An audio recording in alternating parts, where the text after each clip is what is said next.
चलो बोलो बियर का प्रयोग। Use of bear. वैसे बियर का अर्थ क्या होता है? बियर का जो शाब्दिक अर्थ होता है वह होता है वहाँ। क्या होता है? और हियर का अर्थ क्या होता है?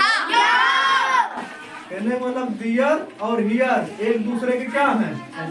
अपोजिट है। अब पढ़ो रूल नंबर इसका 1 पढ़ते हैं। जब किसी चीज का कहीं पर होना या ना होना बताया जाए तो उस वक्त में हियर का प्रयोग सब्जेक्ट के रूप में होता है। तो जब कल पढ़े थे इट का प्रयोग, इट में साफ साफ लिखा था ना निर्जीव वस्तुओं के लिए करते हैं। किसके लिए? लेकिन इसमें देखोगे सजीव वस्तुओं का अक्सर प्रयोग होता रहेगा। और दूसरी चीज है, हाँ इसमें तो लिखा है यूँ देखो, यदि बियर वाक्य के प्रारंभ में आता है तो उसका अर्थ नहीं लिया जाता है, परंतु वाक्य के अंदर आने पर उसका अर्थ लिया जाता है। अभी बताया गया ना, 2 एग्जाम्पल थोड़ी देर पहले दिया गया था। उसमें देखे बियर का अर्थ तभी लिया गया था जब वह वाक्य के कहाँ आया था? अगर वाक्य के पहले आ जाएगा तो बियर का अर्थ लिया जाएगा एकदम नहीं लिया जाएगा है। क्योंकि बियर का प्रयोग किसके रूप में होता है? शब्दकर्ता के रूप में होता है। आगे देखो यहाँ लिखा है इसलिए इसे परिचय देने वाला बियर कहते हैं। अर्थात यहाँ जो बियर का प्रयोग पढ़ रहे हो वह इंट्रोडक्टरी बियर है। कैसा बियर है? जो केवल वाक्य के प्रारंभ में आकर के कर्ता का काम करता है। ठीक है, आगे पढ़ो। एक वचन यानी सिंगुलर के साथ प्रेजेंट टेंस में इसका प्रयोग करते हैं। और एक वचन के साथ पास्ट में वाज का प्रयोग करते हैं। एक वचन के साथ इज का प्रयोग प्रेजेंट में और पास्ट में, और किसका प्रयोग? अब देखो पढ़ो वह वचन यानी प्लूरल नंबर। कौन नंबर? के साथ आर का प्रयोग प्रेजेंट टेंस में करते हैं और पास्ट टेंस में वेयर का प्रयोग करते हैं। अच्छा ये बताओ प्रेजेंट की पहचान आपको पढ़ाएगा था टेंस में ना? Yes sir. देखो अंत में क्या आया है? क्या आया है? आया है या है करके आया है। जान मेरा प्रेजेंट कौन है? अगर था लग गया या क्या लग गया? थी मतलब जो निकल जाए जान लो कौन है? पास्ट है। इसी से पता चल जाएगा। ठीक, चलो रूल नंबर 5 पढ़ो। Rule number 5 negative. Negative means क्या होता है? नकारात्मक और निषेधात्मक। कभी कहीं इधर उधर अगर जाओ ना तो लिखा रहता है, देखो धूम्रपान निषेध। क्या लिखा रहता है?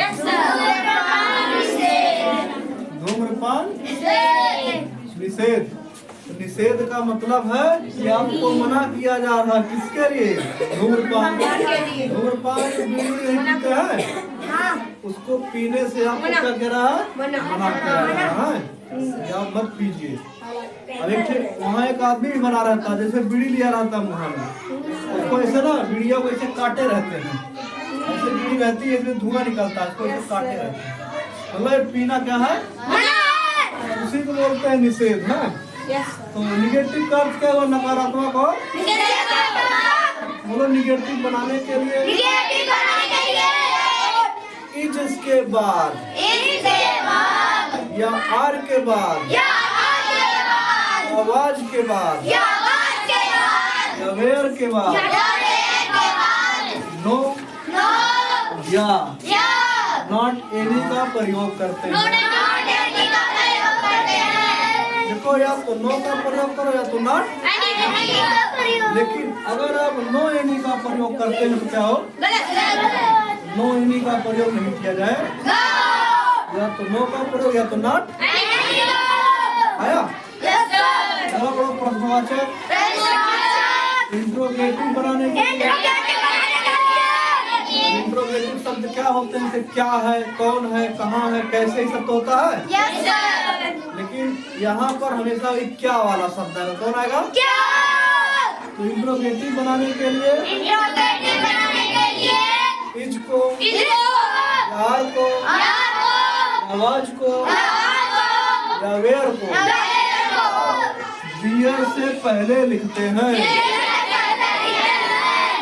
जैसे देखो ऐसे है, ऐसे हो जाएगा इज बियर, क्या हो जाएगा?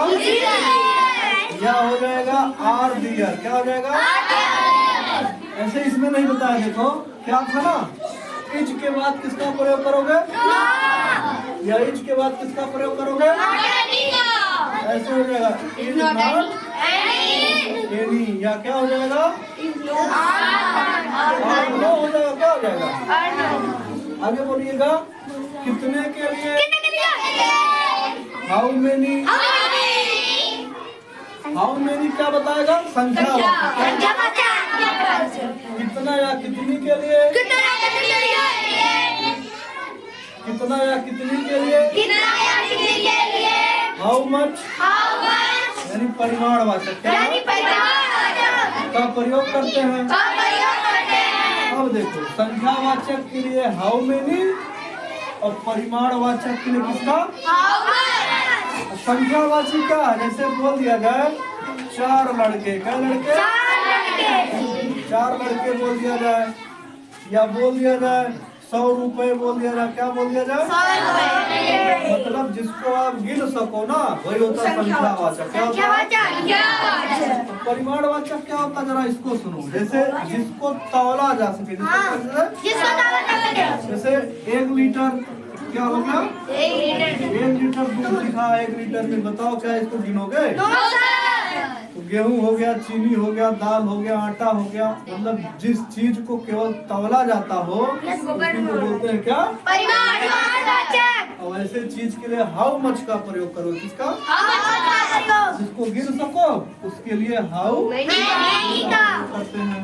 फिर से एक बार सुन लो खाली दूसरी चीज, देखो जो नकारात्मक वाक्य रहेगा उसमें इज आर वाज वेयर के पश्चात या तो नो का प्रयोग करो या तो नॉट एनी का प्रयोग करेंगे।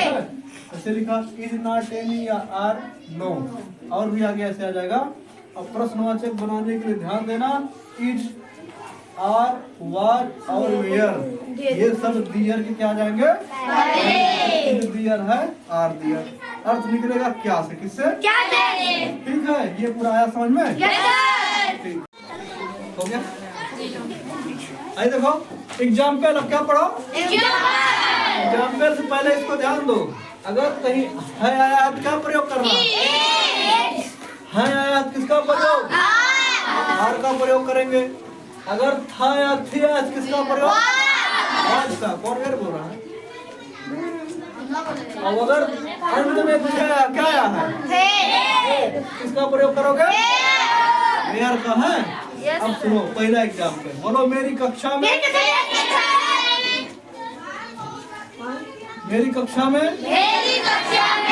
40 विद्यार्थी हैं।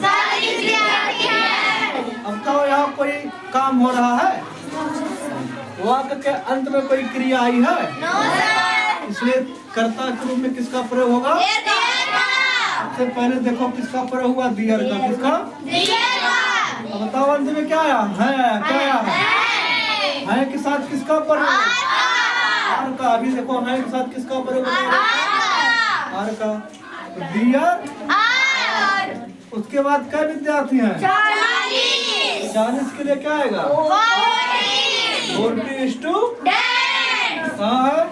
इन माई क्लास मीन्स में, माई मीन्स मेरी, क्लास मीन्स बोलो there are 40 student in my class. ध्यान दो, वही इज लगेगा, आर लगेगा, वाज लगेगा है। बाकी वही रूल है ग्रामर वाला, ट्रांसलेशन का है। बोलो मेरे घर के सामने एक बाग है। अब बताओ आपकी क्या है अंत में? है के साथ किसका प्रयोग? किसका?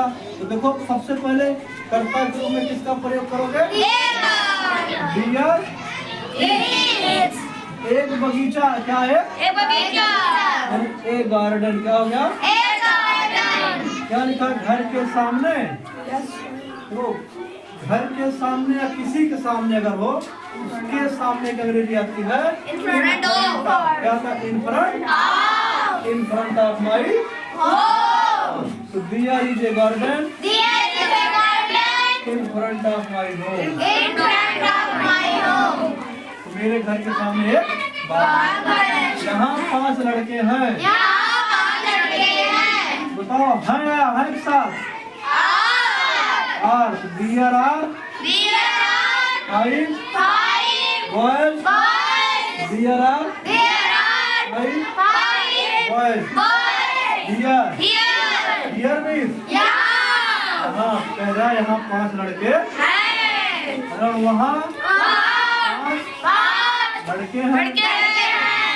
इसमें और इसमें क्या अंतर है? यहाँ है तो यहाँ क्या है? हाँ क्या है? लेकिन यहाँ वहाँ की अंग्रेजी बियर लिखी जाए, वहाँ लिखा जाएगा, अंत में लिखा जाएगा। और दियर है के साथ दियर आर 5 बॉयज। दियर। इस दियर का अर्थ लिया जाए, अभी आप पढ़े थे, अगर दियर का प्रयोग वाक्य के पहले होता तो उसका अर्थ नहीं जाता है। वाक्य के पहले आने पर अर्थ नहीं लिया जाएगा, अंत में अर्थ लिया जाता है ना। तो कक्षा में छात्र नहीं थे, नहीं आया है, नहीं पता चला। नेगेटिव में नो का प्रयोग है ना।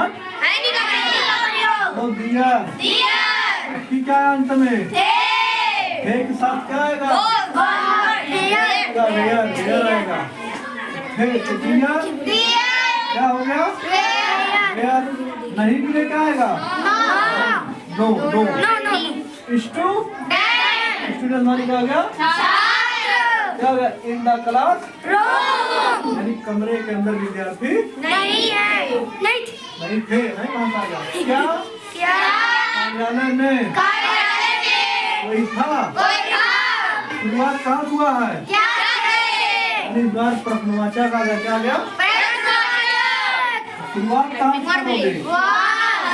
वाट क्यों? तो यहाँ क्या था? यहाँ है आया होता तो किस लगाते? अगर यहाँ थे आया होता क्या होता? थे आने पर किससे? ऐसा नहीं है ना। इसी को ध्यान में रखो, कहाँ शुरुआत करना है। प्रश्नवाचक होने पर दियर से पहले किसका प्रयोग? कोई की अंग्रेजी एनीवन मीन्स क्या होगा? कार्यालय में यानी इन द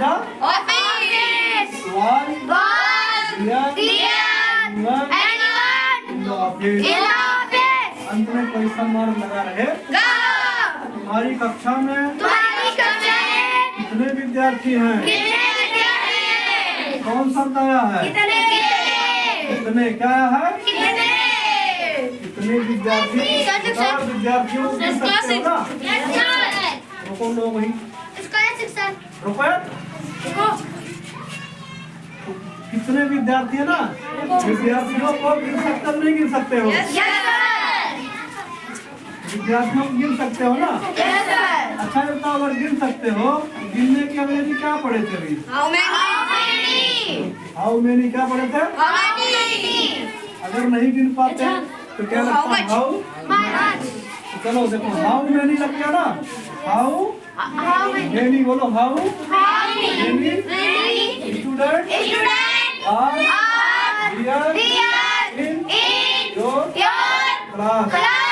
अच्छा, यहाँ एक चीज ध्यान देने वाली बात है, हाउ मेनी तो वाक्य के बीच में है, क्या है वाक्य के बीच में। हो गया। कितने शब्द कहाँ है वाक्य के बीच में, इसलिए इसकी अंग्रेजी सबसे पहले लिखी जाए। उसके बाद विद्यार्थी है, क्या हो गया, इसके साथ इसका प्रयोग इकट्ठे किया जाएगा। उसके बाद देखो क्रिया के अंत में क्या है, यहाँ पे क्या है, तो है की अंग्रेजी क्या होती है, आर होती है। बाकी चीज वही है, देयर इन योर क्लास, ठीक है।